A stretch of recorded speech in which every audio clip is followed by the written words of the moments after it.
Student, मैंने आप लोगों को संप्रेषण के बारे में बताया था। तो संप्रेषण तकनीकी होती क्या है ये मैं आपको पहले समझा चुकी हूँ और एक बार फिर बता देती हूँ कि संप्रेषण के लिए अंग्रेजी भाषा में कम्युनिकेशन शब्द का प्रयोग किया जाता है। पहले भी ये मैंने आपको बताया और इसकी उत्पत्ति लैटिन भाषा के कम्युनिस शब्द से हुई है। और कम्युनिस्ट शब्द का क्या अर्थ होता है? उसका अर्थ होता है जानना या समझना। कम्युनिस्ट शब्द को कॉमन शब्द से लिया गया है। कॉमन का मतलब तो आप लोग जानते ही हैं कि सामान्य, किसी चीज़ को कॉमन कर देना। तो संप्रेषण का अर्थ है किसी विचार या तथ्य को कुछ व्यक्ति में सामान्य या कॉमन बना देना। तो ऐसे हम बोल सकते हैं कि संप्रेषण या संचार शब्द से क्या मतलब होता है? तथ्यों, सूचनाओं, विचारों आदि को भेजना या समझना। संप्रेषण एक द्विमार्गी प्रक्रिया है और मैंने पहले बताया था आपको कि संप्रेषण में सबसे ज़्यादा महत्वपूर्ण क्या है कि जो संदेश दिया जा रहा है प्रेषक के द्वारा, तो वो संदेश उसी रूप में, उसी अर्थ में प्राप्तकर्ता के पास पहुँचे जिस अर्थ में संदेश को भेजा गया है। ये बात बहुत ज़रूरी होती है। अगर वो उसी अर्थ में नहीं पहुंचेगा और उसका अर्थ चेंज हो जाएगा तो संप्रेषण पूरा नहीं होता है। मतलब हम कह सकते हैं संप्रेषण या संचार अन्य व्यक्ति को इस तरह से प्रोत्साहित करने का कार्य है जिससे वह किसी विचार का उसी रूप में अनुवाद करे जैसा कि लिखने वाले ने या बोलने वाले ने किया है या चाहा है। संप्रेषण एक ऐसी कला है जिसके अंतर्गत विचारों, सूचनाओं और सुझावों का आदान प्रदान होता है। संप्रेषण क्या है? एक ऐसी कला है जिसके अंतर्गत विचारों, सूचनाओं या संदेशों का आदान प्रदान होता है, सुझावों का आदान प्रदान होता है। मैंने लास्ट वीडियो में संप्रेषण की विशेषताएं भी बता दी थी, तो उसे आप लोग देख लीजिएगा और आगे चलते हैं क्योंकि फिर हम और ज़्यादा स्लो चलेंगे और पीछे रह जाएंगे। तो आगे चलते हैं।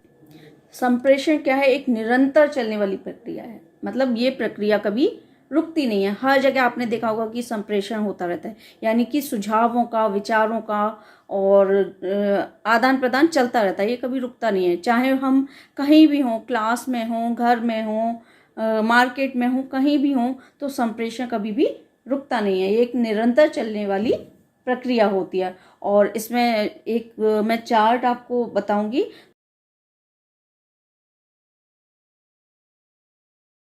तो उसमें आप देखिएगा कि प्रेषक किस तरह से संदेश देता है, फिर वो किस माध्यम से देता है, उसके बाद किस तरह से संदेश पहुंचता है प्राप्तकर्ता के पास और किस तरह से वो उसी रूप में पहुंचा है या नहीं पहुंचा है, तो वो उसकी फीडबैक देता है। तो ये संप्रेषण की प्रक्रिया है, तो वो हम देखेंगे।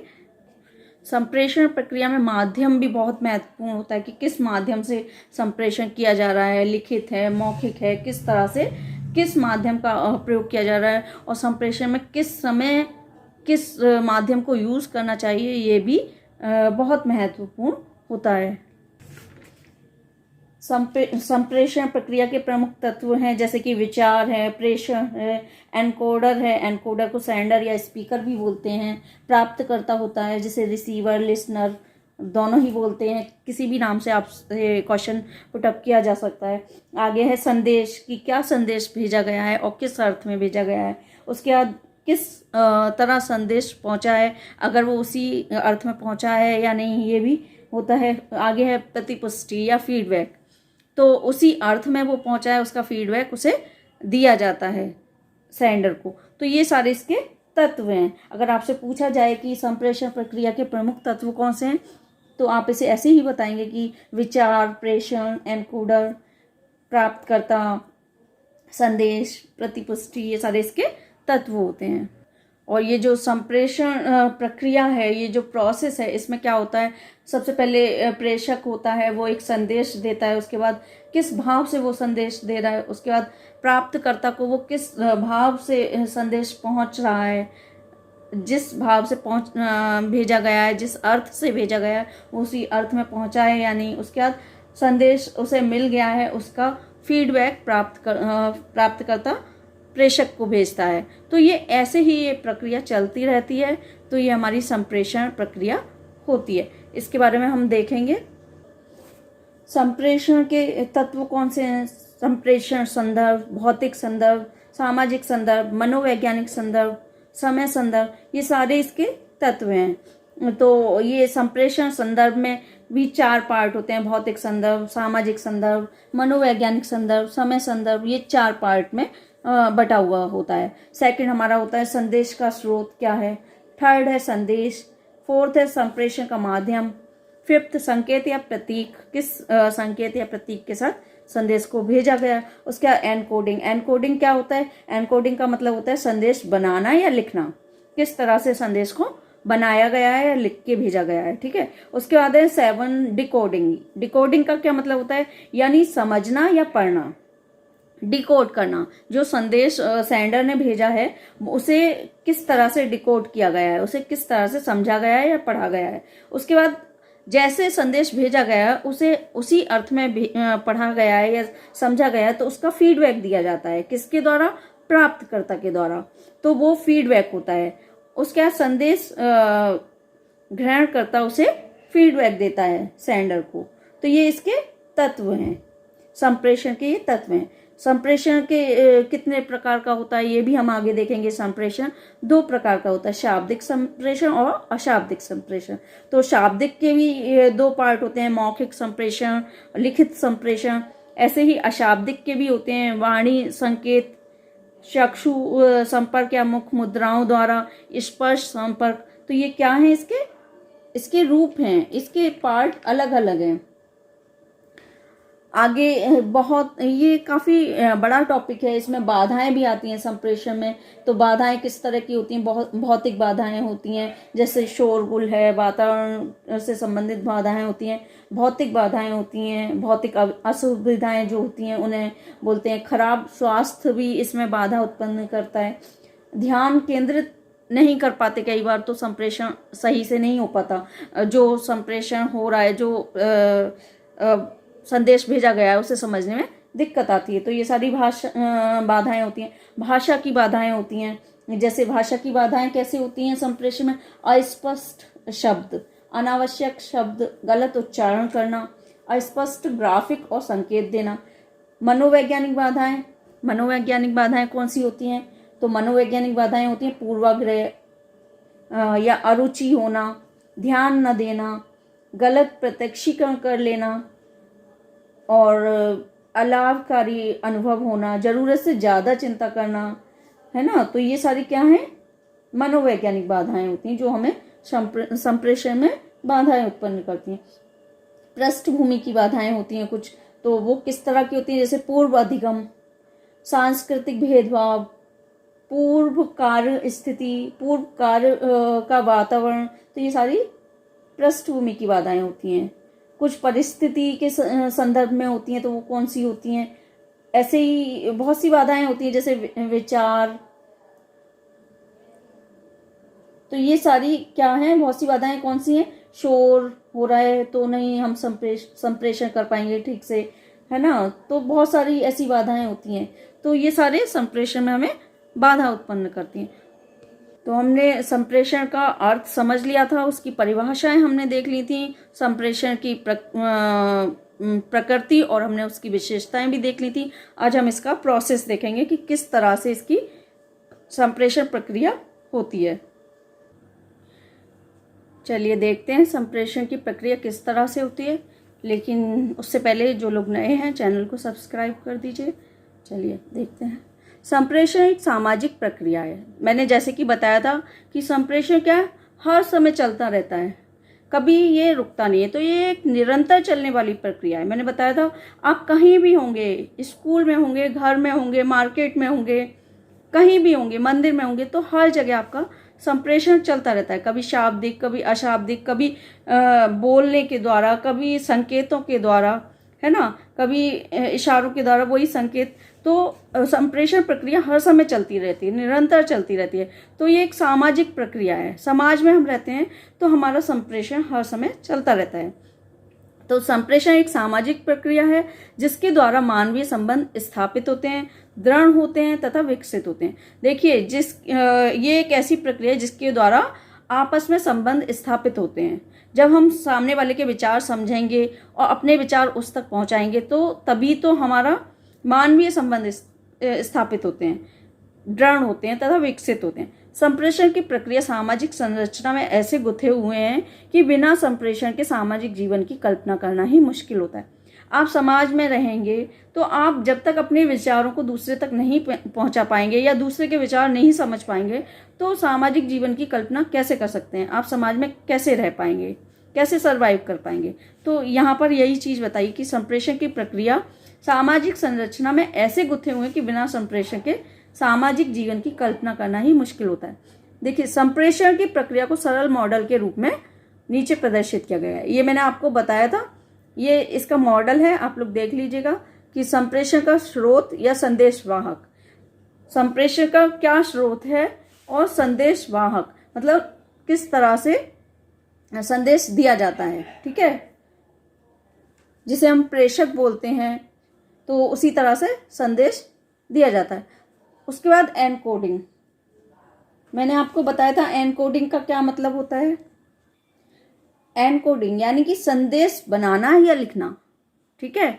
उसके बाद संदेश का माध्यम, संदेश का क्या माध्यम है, किसके द्वारा संदेश दिया जा रहा है, बोल के दिया जा रहा है, टीवी के द्वारा दिया जा रहा है या किसी भी लेटर के द्वारा दिया जा रहा है, सामने बैठ के संकेतों के द्वारा दिया जा रहा है, किस तरह से संदेश दिया जा रहा है कि क्या माध्यम है उसका। उसका डिकोडिंग, डिकोड यानी कि मैंने आपको बताया था डिकोडिंग का क्या मतलब था, समझना या पढ़ना।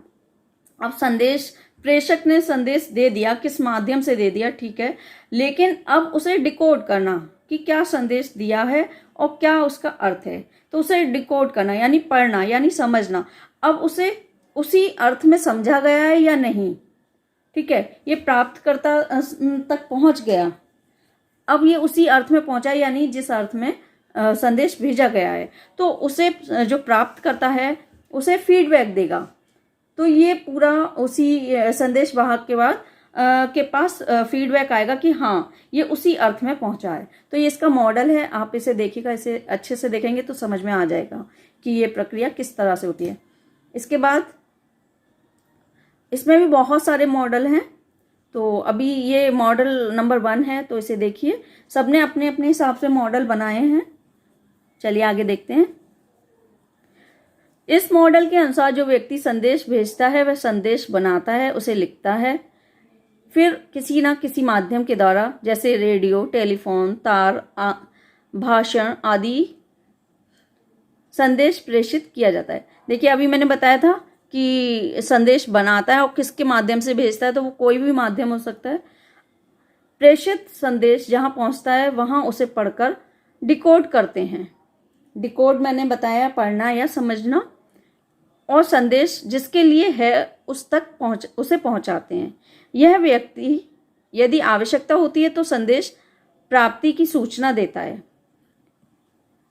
उसको जब संदेश मिल जाता है प्राप्तकर्ता को या रिसीवर को या लिसनर को, तो तब वो फीडबैक देता है, किसको, संदेश भेजने वाले को, प्रेषक को यानी कि सेंडर को, तो वो या स्पीकर को, तो वो संदेश का फीडबैक देता है कि हाँ मेरे पास ये संदेश पहुंच गया है और उसी अर्थ में पहुंचा है जिसमें आपने भेजा है। तो इसकी प्रक्रिया होती है। आगे है संप्रेषण की प्रक्रिया को एक अन्य लोकप्रिय मॉडल द्वारा नीचे प्रस्तुत किया गया है। तो ये एक और मॉडल दिया गया है, इसे आप देख लीजिए। चीजें वही हैं, बस तरीका थोड़ा सा अलग है, बाकी वही चीज है, मॉडल का बस थोड़ा सा चेंज कर दिया है, बाकी चीजें वही हैं। देखिए ये दिया हुआ है, संदेश वाहक, शिक्षक, सेंडर, कोई भी हो सकता है जो संदेश देता है। उसके बाद माध्यम है, किस माध्यम से संदेश दिया जा रहा है। उसके बाद प्रसारित करना, पढ़ना, व्याख्या करना, ये कौन करता है, जिसे संदेश मिलता है, ठीक है, वो कोई भी हो सकता है, छात्र भी हो सकता है, लर्नर छात्र, प्राप्तकर्ता कोई भी हो सकता है, रिसीवर कोई भी हो सकता है। तो वो उसे पढ़ता है, उसके बाद उसकी व्याख्या करता है और उसे समझता है। उसके बाद वो फीडबैक देता है, तो ये इस तरह से दिया हुआ है पूरा, ठीक है। और ये जो संदेश जो भेजता है वो पहले निर्माण करता है, उसे लिखता है, उसे प्रसारित करता है, उसके बाद संदेश बनाता है, उसके बाद भेजता है। तो ये इस तरह से इसका मॉडल दिया हुआ है, आप लोग देख लीजिए, इसे आपकी जल्दी समझ आ जाएगी। आगे चलते हैं। उपरोक्त मॉडल में प्रथम संदेश देने वाला व्यक्ति जैसे कि शिक्षक संदेश का निर्माण करता है, लिखता है और उसे आवश्यकता अनुसार प्रसारित करता है। यह संदेश या विषय वस्तु सूत्र के रूप में या अन्य किसी शाब्दिक अथवा अशाब्दिक माध्यम के द्वारा संदेश ग्रहण करने वाले व्यक्ति जैसे छात्र तक पहुंचाया जाता है। संदेश ग्रहण करने वाला प्राप्त संदेश को पढ़ता है, उसे समझता है तथा आवश्यकता अनुसार प्राप्त संदेश के अनुकूल उचित माध्यम से संदेश वाहक तथा अपना प्रत्युत्तर पहुंचाता है। इस मॉडल के अनुसार संप्रेषण प्रक्रिया में संदेश और संदेश का प्रत्युत्तर दोनों ही समावेशित रहता है। तो ये इसकी प्रक्रिया है, ये आपकी समझ में आ गई होगी। अगर नहीं समझ आई हो तो दोबारा से पूछ लीजिएगा, एक्सप्लेन कर दूंगी दोबारा से। और इसमें वैसे समझने जैसा कुछ है नहीं, बाकी फिर भी दिक्कत हो तो पूछ लीजिएगा। और ये थोड़ा सा और देख लेते हैं, ये जरा सा है, फिर हम उसके बाद संप्रेषण प्रक्रिया के तत्व देखेंगे नेक्स्ट वीडियो में। थोड़ा सा ये दिया हुआ है तो इसे देख लेते हैं कि शिक्षण अधिगम में संप्रेषण, शिक्षण अधिगम में संप्रेषण की क्या भूमिका है, चलिए देखते हैं। प्रभावशाली शिक्षण अधिगम प्रक्रिया के लिए प्रभावशाली संप्रेषण आवश्यक है। देखिए शिक्षण अधिगम मैंने आपको पहले समझा दिया है कि अधिगम क्या होता है, सीखना। तो प्रभावशाली यानी कि ऐसा शिक्षण अधिगम, ऐसा सीखना जो प्रभावशाली हो, प्रक्रिया के लिए प्रभावशाली संप्रेषण आवश्यक है। जब आप संप्रेषण अच्छे से कर पाएंगे तभी आप कुछ सीख पाएंगे, है ना। तो उसके लिए क्या आवश्यक है, संप्रेषण आवश्यक है। तो प्रभावशाली शिक्षण में शिक्षक एवं छात्र मिलजुल कर प्रभावशाली संप्रेषण के लिए प्रयास करते हैं। ये हार्वर्ड महोदय के अनुसार इन्होंने दिया हुआ है कि शिक्षण का प्रमुख कार्य क्या है, विचारों, तथ्यों एवं सूचनाओं को छात्रों तक पहुंचाना। शिक्षण का प्रमुख कार्य इनके अनुसार है विचारों, तथ्यों एवं सूचनाओं को छात्रों तक पहुंचाना। तो यही तो क्या है, ये संप्रेषण प्रक्रिया हुई है ना। तो वही चीज ये कह रहे हैं। चलिए देखते हैं। शिक्षक इस हेतु जितने प्रभावशाली ढंग से इनका संप्रेषण करता है वह उतना ही सफल शिक्षक कहा जाता है। शिक्षण व प्रशिक्षण के क्षेत्र में छात्राध्यापकों को जटिल नियमों, विधियों, पद्धतियों तथा शिक्षण व्यूह रचनाओं के विषय में ज्ञान प्रदान करने के लिए अनेक संप्रेषण तकनीकों का प्रयोग किया जाता है।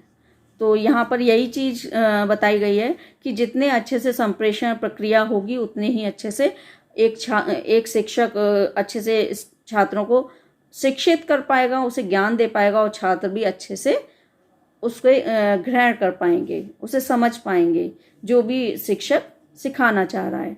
तो यहाँ पर यही चीज़ बताई गई है। तो आप लोग देख लीजिएगा, जो नहीं समझ आई हो वो पूछ लीजिएगा। ये बहुत ज़रूरी टॉपिक है, ये हर एग्ज़ाम में आ जाता है, चाहे वो बीए हो, बीएड हो, एमए हो, जितने भी और कंपटीशन के जो भी यूपी टेट वगैरह हैं तो इनमें से क्वेश्चन ज़रूर आते हैं। आप लोग इसे अच्छे से देखिए और अच्छे से इसकी तैयारी करिए। जो ना समझ आया हो पूछ लीजिएगा। और जो चैनल पे नए हैं या आते रहते हैं और चैनल को सब्सक्राइब नहीं किया है तो प्लीज़ मैं आपसे बार बार कहती हूँ, आप लोग सब्सक्राइब ज़रूर कर लीजिए।